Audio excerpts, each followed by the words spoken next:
രാജഹംസങ്ങൾ നിന്റെ പാട്ടിൻ്റെ വെണ്ണയുണ്ണുന്നുവോ? പകുതി പൂക്കുന്ന പാരിജാതങ്ങൾ പ്രാവുപോൽ നെഞ്ചിലമരുന്നോ?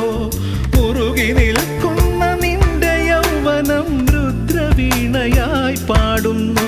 നീ ദേവശില്പമായുണരുന്നു. ഇതൊരമരഗന്ധർവയാമം, ഇതൊരനഘ സംഗീതം.